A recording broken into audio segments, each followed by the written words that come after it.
ଦେଖନ୍ତୁ ଆଜିଠୁ 20 ବର୍ଷ ପୂର୍ବରୁ ପାଖାପାଖି ମାନେ 25 ବର୍ଷ ପୂର୍ବରୁ 1997 ରେ ଆମର ଜଷ୍ଟିସ ବର୍ମା ଗୋଟେ ଗାଇଡଲାଇନ ଦେଇଥିଲେ।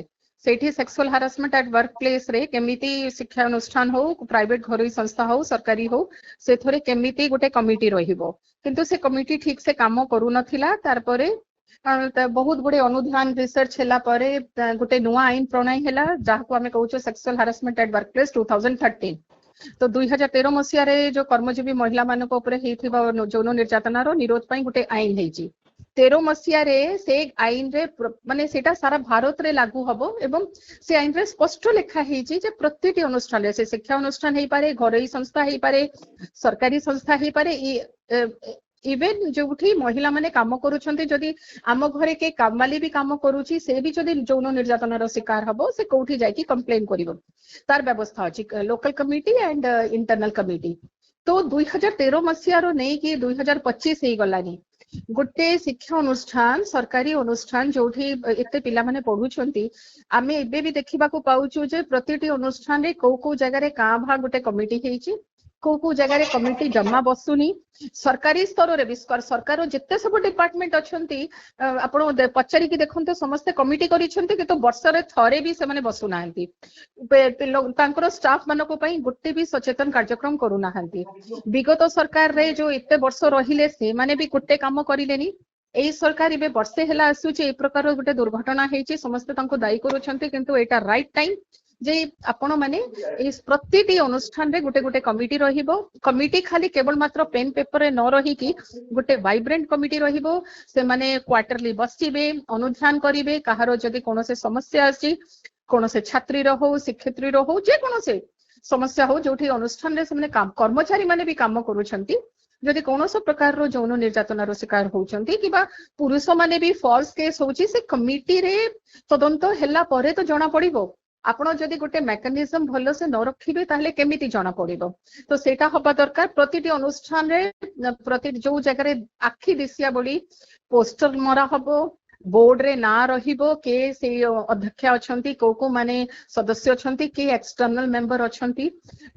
ବର୍ଷକୁ 2-3 ଥରେ ତାଙ୍କର ସମସ୍ତଙ୍କ ପାଇଁ ସଚେତନତା ଶିବିର କରିବା ଆବଶ୍ୟକ ପଡିବ। 2 ଘଣ୍ଟା 3 ଘଣ୍ଟା ଗୋଟେ ଦିନ ପାଇଁ କ୍ଲାସ ନବାକୁ ପଡିବ, ଯୋଉ ମାନେ ଏଇ ପ୍ରକାର କେମିତି ଗୋଟେ ଆମେ ସୁରକ୍ଷିତ ଭଲ ବାତାବରଣ ପିଲାଙ୍କୁ ଦେଇପାରିବ।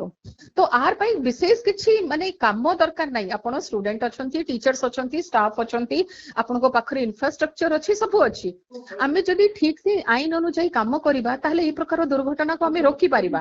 ମୁଁ ତ କହୁନି କୋଉ ପ୍ରକାର ସବୁ ପିଲାମାନଙ୍କୁ, ତ ପ୍ରଥମ କଥା କହିବି ଆତ୍ମହତ୍ୟା ଟା ଜମା କରିବେନି। ଯଦି କିଛି ଅସୁବିଧା ହଉଛି ସେଇ କମିଟିକୁ ଯିବେ, ଯଦି କମିଟି ନାହିଁ ଲୋକାଲ କମିଟିକୁ ଯାଇପାରିବେ ଯୋଉଟା କଲେକ୍ଟରେଟ ଅଛି, ଯଦି ସେଇଟା ବି କାମ କରୁନି ଥାନାକୁ ଯାଆନ୍ତୁ, କୋର୍ଟକୁ ଯାଆନ୍ତୁ।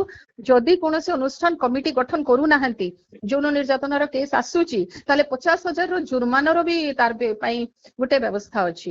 ତ ବହୁତ ସୁନ୍ଦର ଗୋଟେ ଆଇନ ଅଛି ସବୁ ଆମର ଝିଅ ମାନଙ୍କୁ ସୁରକ୍ଷା ପାଇଁ।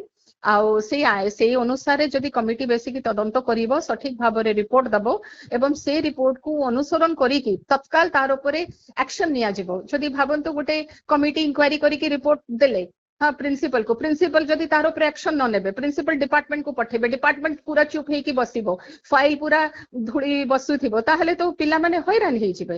ତ ସେଇ ପାଇଁ ଗୋଟେ ବ୍ୟବସ୍ଥା ଅଛି, ଟାଇମ ପିରିୟଡ ଅଛି। 2 ମିନିଟ ମାନେ ଯେତେବେଳେ ଇନକ୍ୱାରି କମ୍ପ୍ଲିଟ ହବ 10 ଦିନ ଭିତରେ ରିକମେଣ୍ଡେସନ ଦେଇକି ସେମାନେ ପଠେଇବେ ଏବଂ ତାର ଭିତରେ ସେମାନେ ଯୋଉମାନେ ମ୍ୟାନେଜମେଣ୍ଟ ଅଛନ୍ତି ସେମାନେ କାର୍ଯ୍ୟାନୁଷ୍ଠାନ କରିବେ ରିକମେଣ୍ଡେସନ ଉପରେ।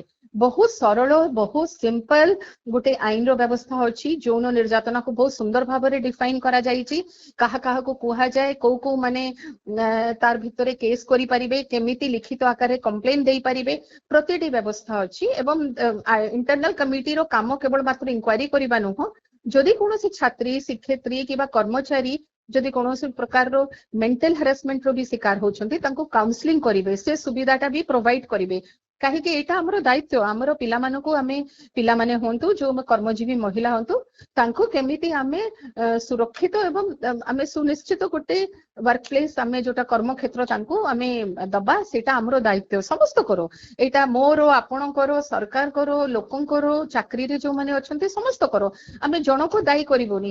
ଏଇ ଯୋଉ ଝିଅର ମୃତ୍ୟୁ ହେଇଛି, ଏଇ ଝିଅ ଯୋଉ ଆତ୍ମହତ୍ୟା थिला बहुत निर्मम भाबरे निजको माने पेट्रोल ढाड़ी की मारिबा को चेष्टा करिछि भाबंतु एटा गुटे सोसाइटियल फेलियर गुटे झियोटा प्रतिटी जगह रे जाउची सहायता पई कांदुची माने सामना को के आसु नाहंती तो आकु आमे पॉलिटिकाइज न करी कि जदी आमे सिस्टम को जदी करेक्ट करिबा हमरो कोठी कोठी भूल रही जाईची ताकू जदी तत्काल आमे न सजाड़ीबा ताहले ए प्रकार केस होथिबो आ समस्ते आमे एमिति खाली दुख प्रकाश करिवो ए करिवो एटा उचित न हो सखत कार्य अनुष्ठान हवा दरकार कौन से अनुष्ठान रो अधिकारी जदि से कामटा ठीक से करू नाहंती कमिटी को ठीक से परिचालना करू नाहंती कमिटी को गठन करू नाहंती से माने क्वार्टरली बसु नाहंती रिपोर्ट वर्ष को थरे सरकार को दउ नाहंती ताले से अधिकारी ऊपर भी कार्य अनुष्ठान हवा दरकार माने प्रतिटी लेवल रे जदि हमें अकाउंटेबिलिटी जोटा रही छे सेटा जदि हमें माने निर्धारित कर दबा ताहले ई समस्या रो समाधान हेई पारिबो।